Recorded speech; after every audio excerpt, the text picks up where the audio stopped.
नमस्कार दोस्तों।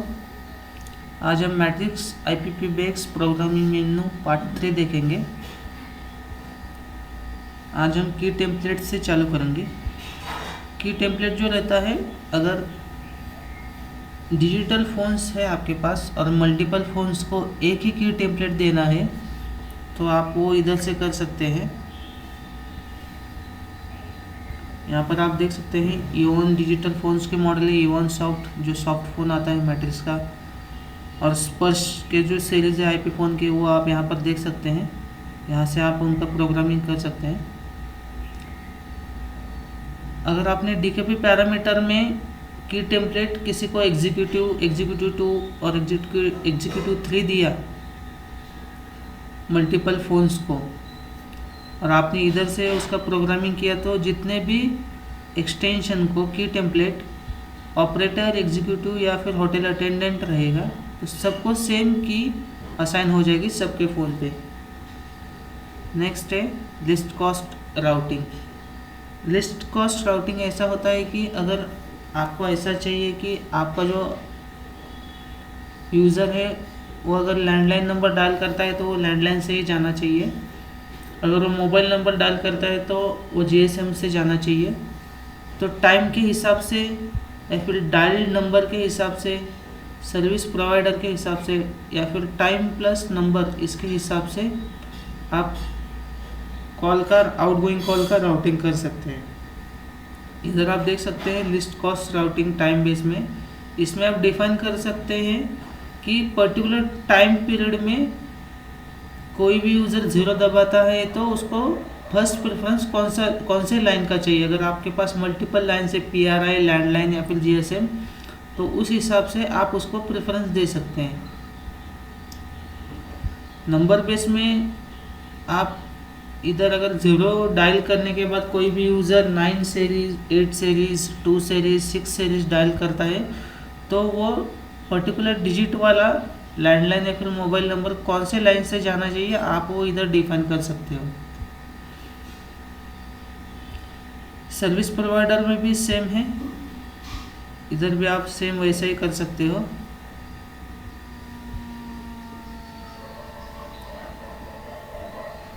टाइम में आप इधर देख सकते हो, इधर दोनों टाइम का भी ऑप्शन है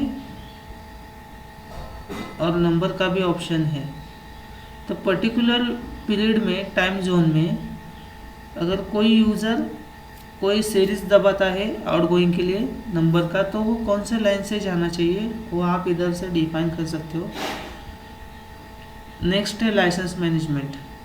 इसमें आप देख सकते हो कि अभी आपके सिस्टम पे कौन कौन से लाइसेंस एक्टिवेट है। लॉजिकल पार्टीशन है, ये कैटेगरी 1, कैटेगरी 2, ये सब आपको अलाउ रखना है।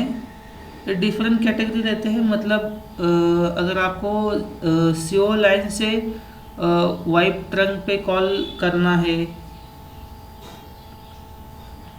या फिर किसी लाइन से दूसरे लाइन पे कॉल ट्रांसफ़र करना है तो उस केस में आप लॉजिकल पार्टीशन यूज़ कर सकते हो। लेकिन ये जब भी आप नया सिस्टम इंस्टॉल करते हैं तो उसमें आपको ये हमेशा अलाउ ही रखना है।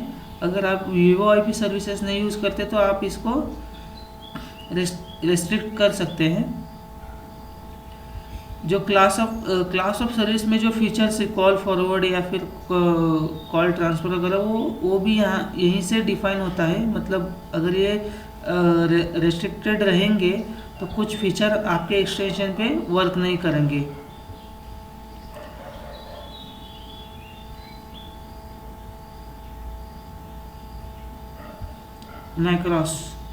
मैक्रोस में आप कैसा कर सकते हैं, अगर आपका कोई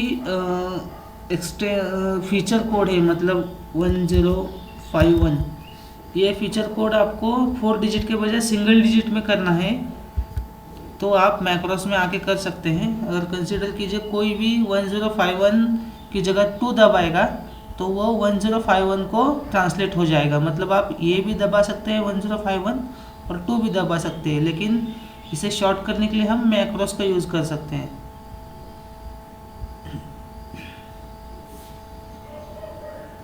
ये मैग्नेटो कॉन्फ़िगरेशन है। अभी है मोबाइल कॉन्फ़िगरेशन। जो इनबिल्ट सिम का इनबिल्ट कार्ड आता है मैट्रिक्स का जीएसएम के लिए, उसका जो कॉन्फ़िगरेशन है वो इस पैरामीटर से होता है मोबाइल कॉन्फ़िगरेशन में। इधर आपको इधर नेम डाल सकते हैं, इस यहाँ पर बैंड सेलेक्ट कर सकते हैं।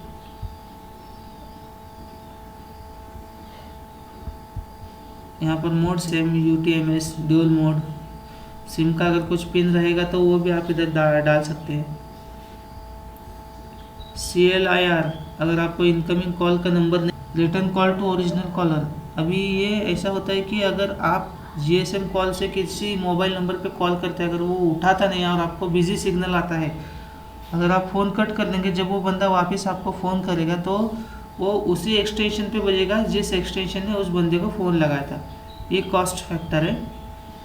ये हमने लिस्ट कॉस्ट राउटिंग में देखा था, मतलब डायलिंग का प्रेफरेंस, ये वो है।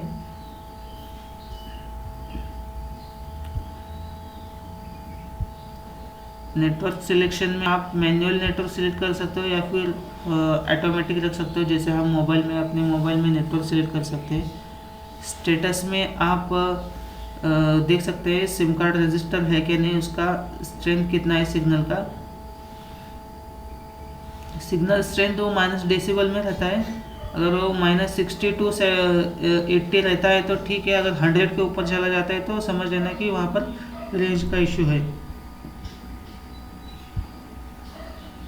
मोबाइल गेन सेटिंग में आप मोबाइल से होने वाली आउटगोइंग और इनकमिंग कॉल्स की जो ऑडियो रहता है, इनकमिंग आउटगोइंग ऑडियो, उसको कम ज़्यादा कर सकते हैं। Mobile to system, mobile to voice mail, mobile to voice module. Voice module मतलब जो इनबिल्ट वॉइस मॉड्यूल रहता है वो वॉइस मेल, तो एक दूसरे के साथ जो आवाज़ जाते हैं वो कम ज़्यादा कर सकते हैं आप। मोबाइल कॉल प्रोग्रेस टोन, वो भी यहाँ पे आप डिफाइन कर सकते हैं। रेडियो इंटरफेस जो रहता है, mobile to radio interface, mobile to SLT extension, analogue extension का जो इनकमिंग आउटगोइंग का जो आवाज़ रहता है वो भी कम ज़्यादा कर सकते हो। Mobile to CO, mobile to DKP। Next है नेटवर्क पैरामीटर।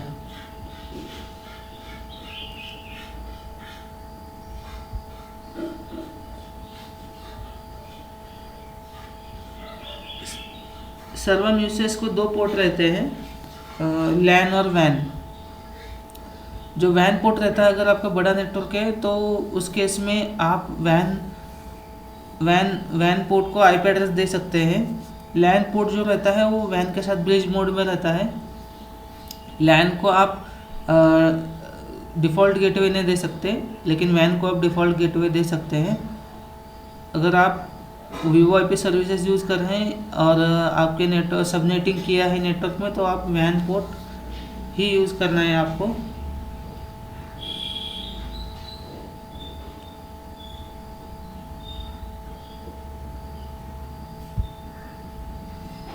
इधर आप पोर्ट डिफाइन कर सकते हैं। स्पर्श जो सॉफ्ट फोन रहता है उसका पोर्ट है, TLS पोर्ट है स्पर्श का, वो आप चेंज कर सकते हो। और HTTP पोर्ट और HTTPS पोर्ट जो है वो भी चेंज कर सकते हो आप इधर से। और ये राउटर्स डिटेल में राउटर का पब्लिक IP एड्रेस डाल सकते हो इधर आप। DNS में ग्लोबल DNS या फिर आपका जो कोई भी लोकल DNS रहेगा वो डाल सकते हो। स्टैटिक राउटिंग टेबल में जैसे किस राउटर वगैरह रहता है अपना, अगर एक नेटवर्क से दूसरे नेटवर्क में कम्युनिकेशन करना है आपको, तो स्टैटिक राउटिंग टेबल यूज़ होता है। अगर आप नेटवर्क से रिलेटेड काम करते हैं तो आपको समझ में आ जाएगा।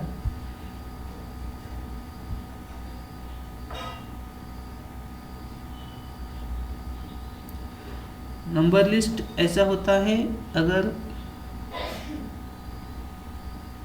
आप कोई कॉल टैपिंग वगैरह कर रहे हो, अगर इनकमिंग कॉल है या फिर आउटगोइंग कॉल है, तो वो डिजिट मैच करता है यहाँ से नंबर लिस्ट 2।